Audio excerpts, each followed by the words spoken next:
కేంద్ర ప్రభుత్వం ప్రకటన చేసింది.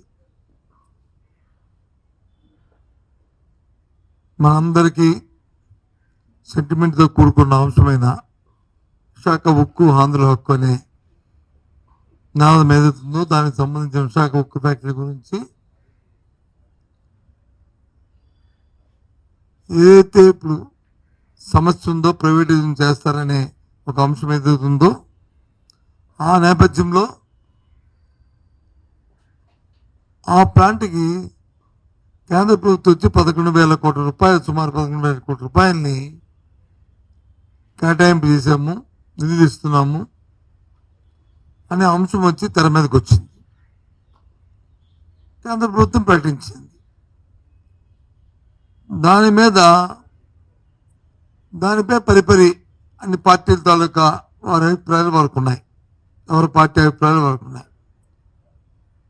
మా పార్టీ అభిప్రాయాన్ని మొన్న మా పార్టీ అధ్యక్షుడు, మా విశాఖ జిల్లా పార్టీ అధ్యక్షుడు మా అమర్నాథ్ ఆయన చెప్పకనే చెప్పారు. ఇదేదో వేణీళ్ళు చన్నీళ్ళలాగా ఉన్నదండి, కానీ దీని మీద మాకు చాలా అనుమానాలు ఉన్నాయి. ఈ ఫ్యాక్టరీని దివాలా తీస్తున్న ఈ సందర్భంలో నాకు కొందరు పెద్దలతో మేధావులతో మాట్లాడినప్పుడు వాళ్ళు చెప్పిన విషయం ఏంటంటే అది ఎన్సీఎల్టీకి వాటికి పోకుండా దీన్ని కాపాడుతూ తదుపరి దీన్ని ప్రైవేటైజేషన్ చేసే ఆలోచన ఉన్నట్టుగా ఉన్నది. ఒకవేళ కాకపోతే నిన్న కాక మొన్నే ప్రధానమంత్రి గారు స్వయాన్న విశాఖపట్నం వచ్చినప్పుడు, ముఖ్యమంత్రి గారు ఆ వేదిక మీద ఉన్నప్పుడు, ఉప ముఖ్యమంత్రి గారు ఆ వేదిక మీద ఉన్నప్పుడు, కూటమి నాయకులందరూ ఉన్నప్పుడు వారు అడగడము వీరు చెప్పడం అనేది జరిగే అంశం కదా. దానివల్ల మేలు మంచి జరిగితే చెప్పేవారు కదా. చెప్పలేదు కాబట్టి ఆ తర్వాత జరిగిన ఈ పరిణామాలు చూస్తుంటే దీని మీద మాకు అనుమానాలు ఉన్నాయి. అందుకే మేధావులతో చర్చించానని చెప్పి మా అధ్యక్షుడు మనం 3 రోజుల కింద చెప్పడం జరిగింది. ఆ తదుపరి నిన్న మొన్న జరుగుతున్న పరిణామాలు చూస్తే మేధావులు కానీ, లేకపోతే కార్మిక సంఘాలు కానీ, లేకపోతే ఉద్యోగులు కానీ, లేదు ప్రజా సంఘాలు కానీ అందరూ కూడా ఏదైతే మా అధ్యక్షుడు మా అమర్నాథ్ ఏదైతే ఆ రోజు వ్యక్తపరిచిన సందేహాలు ఉన్నాయో దాన్నే దూపరుస్తున్నట్లు సందర్భాలు ఉన్నాయి. కానీ నిన్న చూస్తే విశాఖపట్నానికి సంబంధించిన ప్రధాన నాయకులందరూ, ప్రతినిధులందరూ వారు ఒక కామన్ స్టేట్మెంట్ ఒకటి ఇవ్వడం జరిగింది. అందరూ కలిసి, అందులో కొద్ది సీనియర్ ప్రధాన నాయకులు కూడా ఉన్నారు. మరి మీరు చెప్తున్న ఈ మాటని ప్రైవేటీకరణ జరగదు అని చెప్పని నిన్న జరిగిన అమిత్ షా వచ్చిన మీటింగ్లోకి, ఇవాళ జరుగుతున్న మీటింగ్లో కానీ మీరు ఇచ్చారు, సంతోషమంటున్నారు. కానీ దీన్ని మీరు ఆపారనే మాటను ఎందుకు చెప్పట్లేదు? ఎందుకు ముఖ్యమంత్రి గారు కానీ, లేకపోతే హోంమంత్రి కానీ, ఆ నాయకులు కానీ వాడితో ఆ నోటితో ఎందుకు తెప్పించట్లేదు? ఇది సమస్య లేదు, దీని గురించి మీరు ఆలోచన పెట్టుకోక్కర్లేదు అనే అంశాన్ని ఎందుకు చెప్పలేదు? నిన్న ఈ ప్రకటన చేసినప్పుడు ఎవరైతే ఉక్కు శాఖ మంత్రి ఉన్నారో వారు మాట చెప్పారు. ఇది దీపం పథకంలో భాగంగా ఆ రోజే 21లోనే దీని వచ్చి ప్రైవేటైజేషన్ చేద్దామని చెప్పి మేము నిర్ణయం తీసుకున్నాం. కానీ ఆనాడు రాష్ట్ర ప్రభుత్వం దీన్ని వ్యతిరేకించింది. ఇది చేయడానికి వీల్లేదని చెప్పి తీర్మానం చేసింది. ఆ నేపథ్యంలో మేము దాన్ని ఆ రోజు చేయడానికి సాహసించలేదు మేము అని చెప్పుకొచ్చిన విషయాన్ని కూడా ఒకసారి గుర్తు చేస్తున్నాను. ఎందుకు ఈ ముసుగులో ఈ మాటలు? ఎందుకు నిస్సంకోచంగా ఒక అథారిటీగా, ఒక క్లారిటీగా కేంద్రం నుంచి వచ్చిన మా ప్రధానమంత్రి గారు కానీ, లేదు అందరూ అనుకున్నట్లున్న రెండవ స్థానంలో ఉంటున్న హోంమంత్రి గారు కానీ, వాళ్ళ సమక్షంలో ముఖ్యమంత్రి గారు కానీ ఎందుకు మాట్లాడలేదు ఈ విషయాన్ని, ఈ సందర్భాన్ని? సూటిగా అడుగుతున్నాం. కాబట్టి ఇది ఈ ముసుగులో ప్రయోగపరం చేసే కార్యక్రమంలోనే ఈ ప్యాకేజీ ఇచ్చారనేది మా తాలూకా పూర్తి అభిప్రాయంగా మీకు తెలియజేస్తున్నాం. ఈ అభిప్రాయం దీని ద్వారా మేము కేంద్ర రాష్ట్ర ప్రభుత్వాల మీద చెప్తున్నాం, దయచేసి ప్రజల్ని మోసపరచకండి, మభ్యపెట్టకండి. ఎందుకంటే 4 నెలలైన జీతాలు లేవు, మరి దీంట్లో జీతాలు ఇవ్వచ్చు కదా, ఎందుకు ఇవ్వట్లేదు జీతాలు ఈ ప్యాకేజీలో? ఎందుకోసం ఆపుతున్నారు? పక్కన ఉన్న కర్ణాటక రాష్ట్రానికి వచ్చి 15,000 కోట్ల ప్యాకేజ్ ఇచ్చారు. దానికంటే 10 రెట్లున్న సామర్థ్యం ఉన్న మన ఫ్యాక్టరీకి వచ్చి 11,000 కోట్లు ఇచ్చారు. ఆకిచ్చిన 15,000 కోట్లలో ఉన్న జీతాలు కానీ, బత్యాలు కానీ, ఎస్టాబ్లిష్మెంట్ కానీ, లేదు ముడిసరి కొనుక్కోవడానికి కానీ దేనికి ఎనీ రిస్ట్రిక్షన్ ఏమీ లేదు. ఈ ఇచ్చిన 11,000 కోట్లకి ఎన్నో నిబంధనలు పెట్టారు. ఆ నిబంధనలు ఏంటి? అప్పులు వడ్డీలు తీర్చుకోవడానికి మాత్రమే అవకాశం ఇచ్చారు. మరి ఏ రకంగా సర్వైవ్ అవుతుంది? ఏంటి మీ తాలూకా యాక్షన్ ప్లాన్? చెప్పారు కదా నాయకులందరూ, కూటమి నాయకులందరూ కూడా ప్రెస్ కాన్ఫరెన్స్ పెట్టారు కదా. మీరు ఇవ్వండి కార్యాచరణ, మీరు చెప్పండి కార్యాచరణ. నేను ఆశ్చర్యపోయాను. అందులో ఒకరిద్దరు నాతో కొలీగ్స్ ఉన్నారు, అందులో సీనియర్ నాయకులు ఉన్నారు.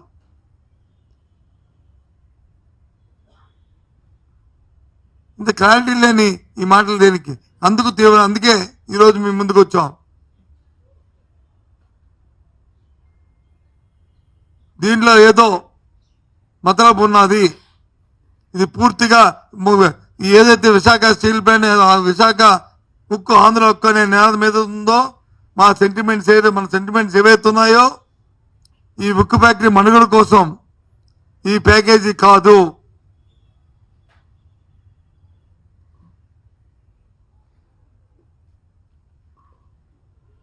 నిన్న మా అధ్యక్షుడు, మా పార్టీ విశాఖ జిల్లా పార్టీ అధ్యక్షుడు కొంతవరకు దాన్ని ఉపశమనం అని చెప్పిన మాట వాస్తవం. కానీ నేనైతే మాత్రం దీన్ని ఉపశమనం చెప్పడానికి నేను తయారుగా లేను.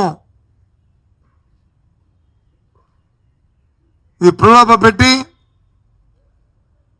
ఈ ప్రాంతాన్ని, ఈ రాష్ట్ర ప్రజలను మోసం చేసే భాగంలో భాగమని చెప్పి మా అభిప్రాయంగా తెలియజేస్తున్నాను.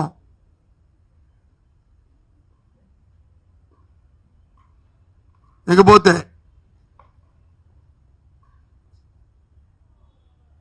మొన్న రోజు తిరుపతిలో జరిగిన ఒక సంఘటన మీ అందరికి కూడా మనం మీ ద్వారా ప్రజలకు కూడా చెప్పాం. ఇది పూర్తిగా ప్రభుత్వం తాలూకా అసమర్థత వల్ల, అలసత్వం వల్ల జరిగిన సంఘటన అని చెప్పని. ఎందుకంటే గత 5 రోజులుగా చూస్తున్నాం, మా కుంభమేళ కోట్లాది మంది ప్రజలు ఏ విధంగా అక్కడ కుంభమేళ జరుగుతుందో పత్రికలో చూస్తున్నాం, టీవీలో చూస్తున్నాం, వింటున్నాం. కానీ ఇక్కడ జరిగిన సంఘటన చూస్తే కడుపు తరుక్కుపోతుంది. వాళ్ళకి, ఈ ప్రభుత్వానికి ఆర్భాటం తప్ప వాళ్ళకి ప్రచార తప్ప ప్రజల వాళ్ళ ప్రజల తాలూకు ప్రాణాల మీద వాళ్ళకేమి వాళ్ళకి భద్రత కల్పించాలనే భావన కానీ ఆలోచన కానీ లేని విషయం తేటతెల్లమైంది. సాక్షాత్తు కేంద్ర హోంశాఖ కూడా దాని మీద నిన్న రావడానికి కొంచెం ప్రయత్నం చేసింది. నిన్న వచ్చిన హోంమంత్రి గారి తాలూకా ఏదైతే లంచ్ మీటింగో డిన్నర్ మీటింగో ఉందో అది దాన్ని ఉపయోగించుకొని వాళ్ళ రాణి కంటే పరువును కాపాడుకోవడానికి ప్రయత్నం చేస్తారు. ఇక్కడ పరువు కాదు సమస్య. జరిగిన సంఘటనకి పూర్వపరాధ్య తలకపోవడం ఉంటే అది మన పరువును కాపాడుకోవడం. ఇంకోసారి పునరావృతం కాకుండా ఉంటే అది మన సమర్థతకి నిదర్శనం. కానీ ఇది కాదు. అందుకే ఆ రోజు నేను మీ ద్వారా చెప్పాను, ఏదైతే హైకోర్టు ఉందో న్యాయస్థానం రాష్ట్ర హైకోర్టు న్యాయమూర్తి గారు ఆలోచన చేసి సోమోటోగా మీరు వచ్చి ఎంక్వైరీ జరపాలని కోరామో పత్రికలో వచ్చిన చూసి నిన్న రోజు నేను అందుకే ప్రధాన న్యాయమూర్తి గారికి జరిగిన సంఘటనలన్నింటినీ కూడా పత్రికలో వచ్చిన ప్రతి అంశాన్ని నేషనల్ మీడియా స్టేట్ మీడియాలో వచ్చిన అన్నింటినీ పెట్టి ఒక లేఖను కూడా వారికి పంపించాను. దయచేసి మీరు సోమోటుగా మీరు ఇంటర్వ్యూ అవ్వండి, దీని మీద ఎంక్వైరీ జరపండి. ఇది రాజకీయాలతో అతీతంగా ఉండాలి, రాజకీయాలు తావులేదు. ఇంకోసారి ఇలాంటి సంఘటనలు జరగకుండా ఉండాలంటే జరిగిన సంఘటనకి దాని మీద కొంత ఎవరైతే అలసత్వం వహించిన అధికారులు కానీ ప్రభుత్వం కానీ నాయకులు కానీ ఎవరున్నప్పటికీ కూడా వారికి తగ్గ కొంత వాళ్ళ మీద క్రమశిక్షణ చర్యలు ఉండాలి. లేకపోతే ఇది ఆనవాయితీగా వస్తుంది అనే ఉద్దేశాన్ని వ్యక్తపరిచాం. ఆ నేపథ్యంలో నిన్న లేఖ కూడా రాశాను. అయితే లేఖ విడుదల చేద్దాం కానీ మళ్ళీ అది రాజకీయాలతో ముడిపడిపోద్ది కాబట్టి, అది ప్రచార ఆర్భాటం ఉండకూడదు కాబట్టి దయచేసి మీకు అది ఇవ్వట్లేదు. కానీ ఆ లేఖను కూడా వారిని రిక్వెస్ట్ చేస్తూ వాళ్ళ అభ్యర్థిస్తూ అది కూడా పంపిన విషయాన్ని కూడా మీకు తెలియజేస్తున్నా. ఓకేనా?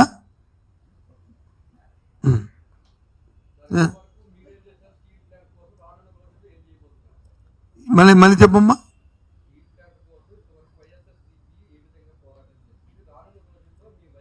మేము ఇంతవరకు కూడా స్టీల్ ప్లాంట్ ప్రైవేటీకరణ అనే అంశం పట్ల మేము నిశ్శబ్దంగా ఇది ప్రభుత్వ సంస్థగా ఉండాలి, శైలిలో విలీనం అవ్వాలి, ఒకవేళ చివరి వస్తే శైలిలో విలీనం చేయాలి అని పట్టుకొని అనే అంశం మీద మాట్లాడాం. మన జరిగిన ఎన్నికల్లో కూడా దీన్ని ఒక ప్రధాన అంశంగా తీసుకుని తప్పి చెడి కానీ ఈ ప్రాంతంలో కానీ కూటమి పార్టీకి సంబంధించిన నాయకులు కానీ గెలిస్తే దీన్ని వాళ్ళు సమర్థించినట్లే అని భావిస్తారు. దయచేసి అలాంటి పొరపాటు చేయొద్దని కూడా ప్రజలు కోరాం. ప్రజలు తీసుకున్న నిర్ణయం తీసుకున్నారు. ఆ రోజు కూటమి నా పెద్దల నాయకులు వచ్చి మేము దీన్ని కాపాడుకుంటాం, మమ్మల్ని నమ్మండి, దీన్ని ఎట్టి పరిస్థితుల్లో ప్రైవేటీకరణ చేయమని మాటను చెప్పారు. ఆ మాట మీద కట్టుబడి కోరుతున్నాం. ఏదైతే ప్రజా సంఘాలు కానీ స్టీల్ ప్లాంట్లో ఉన్న ఉద్యోగ సంఘాలు కానీ వాళ్ళందరూ ఏ నిర్ణయం తీసుకున్నా ప్రైవేటీకరణకు వ్యతిరేకంగా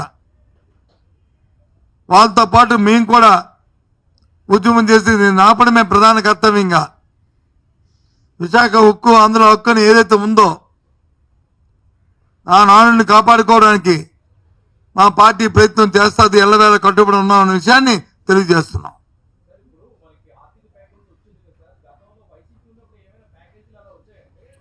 ఇదండి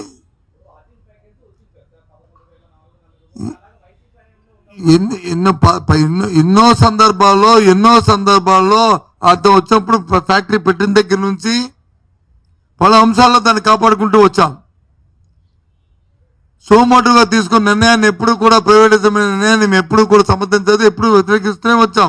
సాక్షాత్ ఆ విషయాన్ని కేంద్ర మంత్రి చెప్పాడు. కేంద్ర మంత్రి చెప్పాడు. ఇవాళ ఇచ్చిన ప్యాకేజ్, ఆర్థిక ప్యాకేజీ ఏదైతే దివాళా తీయడానికి తయారుగా ఉన్న నేపథ్యంలో ఒకవేళ దివాళా తీస్తే ఒకవేళ ఎవరైనా ప్రైవేట్ వాళ్ళు కొనుక్కుంటే వాళ్ళు వచ్చి దీని తాలూకు విలువ తగ్గిపోతేనే అనే దృక్పథం ఇచ్చినట్టు ఉంది తప్ప దీని కాళ్ళ మీద దీన్ని నిలబడడానికి ఇచ్చిన ప్యాకేజీలో మాత్రం లేదు లేదు లేదనే విషయాన్ని కరాఖండిగా చెప్తున్నా. నేను అదే చెప్తున్నాను. నువ్వు అడిగిందని సమాధానం, నేను అడిగిందా నా సమాధానం నేను చెప్తున్నాను. లేదు లేదని చెప్తున్నాను.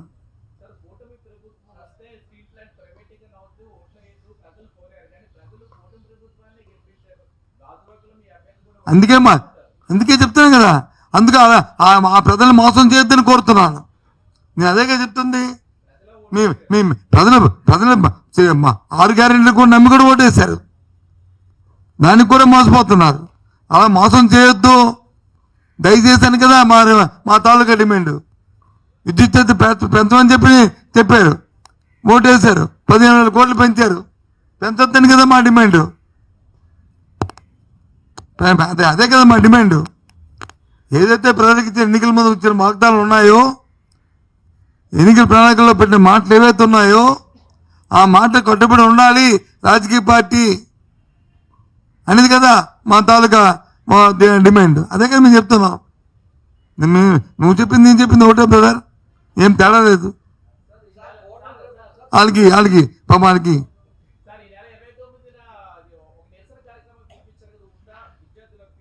సార్ 29 నేను చెప్పాను కదా మీకు. అది మాట్లాడదాం, ఇంకా రేపు చెప్తాం దాని గురించి కూడా.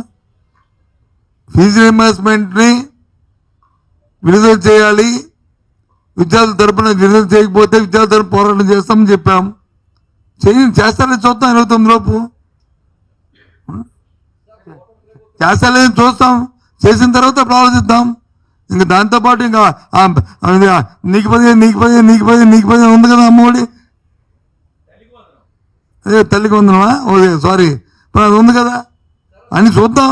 ఇంకా విడుదలయ్యి మన కాలేజీ ఖాతాల్లో వేసిన తర్వాత అప్పుడు నువ్వు అడిగిన దాన్ని డిస్కషన్కి నేను ఆన్సర్ ఇస్తాను, రైట్ ఆన్సర్ ఇస్తాను. అదే కదండి బాబు నేను అడిగింది.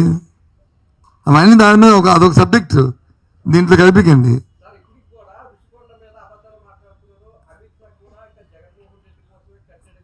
ఇది కాదు, నాకు ఇవన్నీ కాదు. కానీ ఆయన అడిగితే చెప్పేవాడిని, నువ్వు అడిగితే చెప్పకూడదు.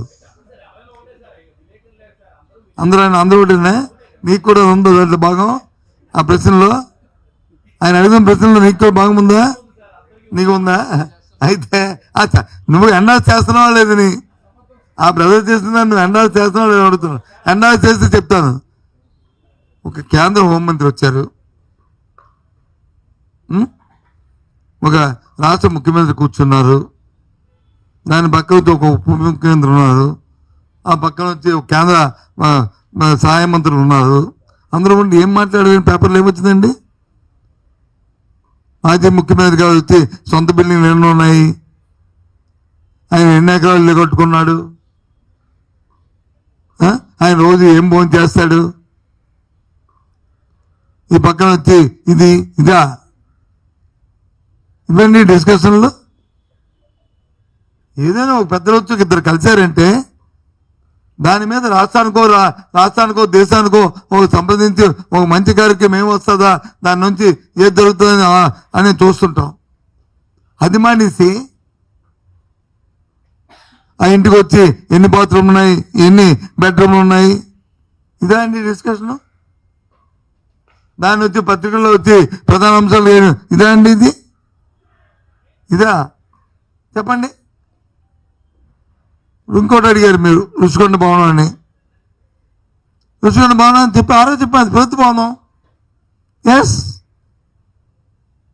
500 కోట్ల కట్టి ప్రభుత్వ భవనం ఇచ్చారు, తప్పే ఉంది. ఖర్చు పెట్టేస్తాం, ఇప్పటికీ ఒప్పుకుంటాం కదా. అందులో ఏదైనా అవతక తెలిస్తే చూసుకోండి. ఏంటి తప్పేంటి? ఏంటి తప్పు చెప్పండి, నాకు అర్థం అవ్వలే.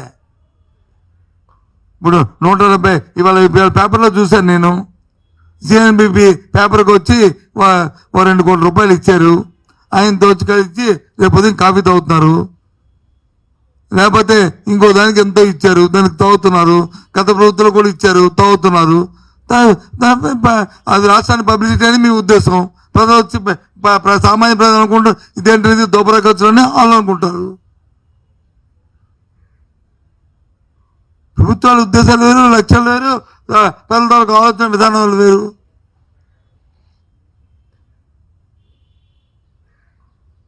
అది వాస్తవం కదా. అందుకని దాని గురించి ఒక డిన్నర్ మీటింగు, డిన్నర్లో కుడిపక్క ఇరు కూర్చొని ఎడంపక్క ఇరు కూర్చొని ఉత్తరా నీళ్ళు దక్షిణ నీళ్ళు వీళ్ళిద్దరు ఇవన్నీ దానికి ఆ ఇంటికి ఎన్ని గదులు ఉన్నాయి, ఎన్ని బెడ్రూమ్లు ఉన్నాయి, ఇవే డిస్కషన్. ఏ కర్మ వచ్చింది చెప్పండి, ఇంకోటి అడగండి. అందుకే అడిగా ఎండార్స్మెంట్ ఉందా లేదు.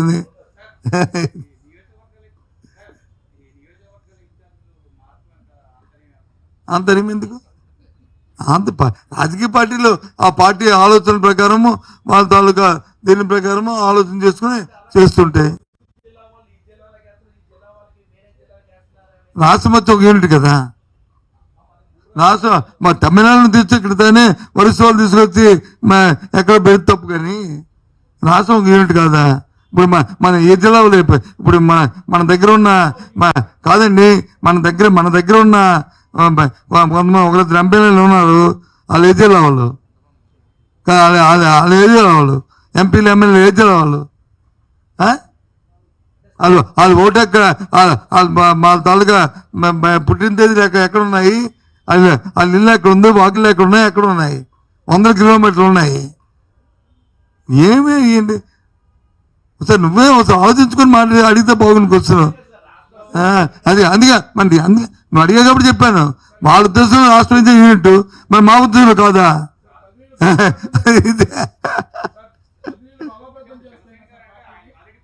ఏదమ్మా జనసేన ఏంటి అప్పు తప్పే ఉంది అంటే బాధ్యతలు ఏంటి? నాకు అర్థం అవుతుంది. బాధ్యతలు ఏంటి? ఉంటాయి తప్పే ఉంది. మరి అనకాపల్లి ఎంపీగా మరి ఎవరు ఏం పేరు అక్కడ ఎవరు లేడా పార్టీకి? చెప్పు, నా తిరిగొడుతున్నాను.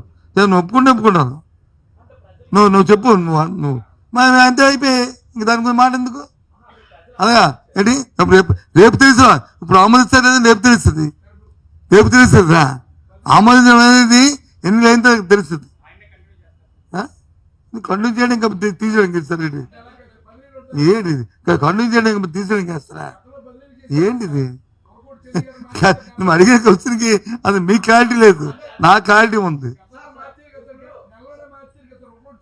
సార్. ఇదిగో ఒక విషయాన్ని మీరు గుర్తుంచుకోండి, రాజకీయ పార్టీలు వాళ్ళ సిద్ధాంతాలు, వాళ్ళ ఆలోచనలు, వాళ్ళ విధానాలు ఉంటాయి. అయినప్పుడు అడగాలి తప్ప రేపుది వాళ్ళు అడిగితే అప్పుడు చెప్తాడు. నువ్వు రేపు ఉద్యోగం ఉండడం గ్యారెంటీ ఉంది నీకు? ఎవరు చెప్తాడు చెప్పు?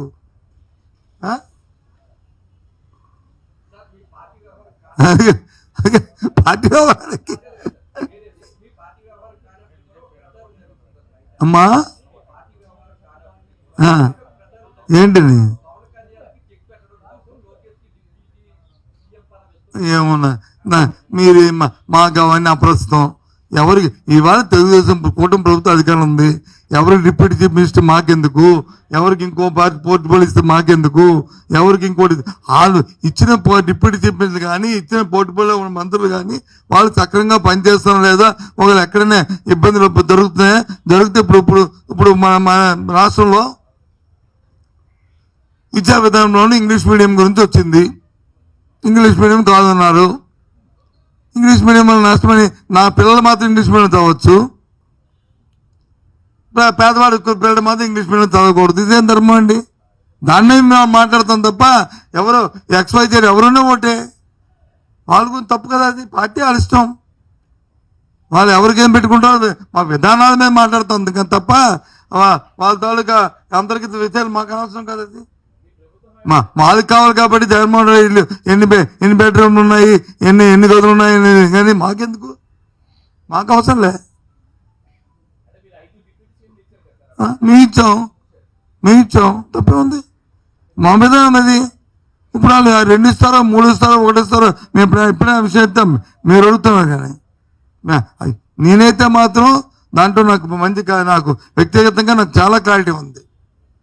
ఎప్పుడు కూడా ఒక రాజకీయ పార్టీ వాళ్ళ విధానాలు వాళ్ళు వెళ్తారు. ఆ విధానాల్లోనూ ఆ జరుగుతున్న పరిణామాల్లోనూ ప్రజలకు ఏమైనా ఇబ్బంది జరిగితే ఇచ్చిన మాటలు వచ్చి దెబ్బదాడితే దాని మీద మేము మాట్లాడాల. ఆమె ప్రతిపక్ష పార్టీగా తప్ప అది ప్రభుత్వం పార్టీ అయినా ప్రతిపక్ష పార్టీ అయినా.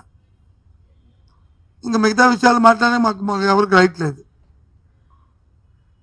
అది ఊరికనే ఏదో మీరు అడిగితే చెప్పాలి, టీవీలు ఉన్నాయి కాబట్టి వీటిని దాని గురించి ఏదో చెప్పాలి, సోషల్ మీడియా గురించి చెప్పాలంటే చెప్పాలి తప్ప లేకపోతే దాంట్లో అది మాట్లాడే హక్కు ఎవరికి లేదు.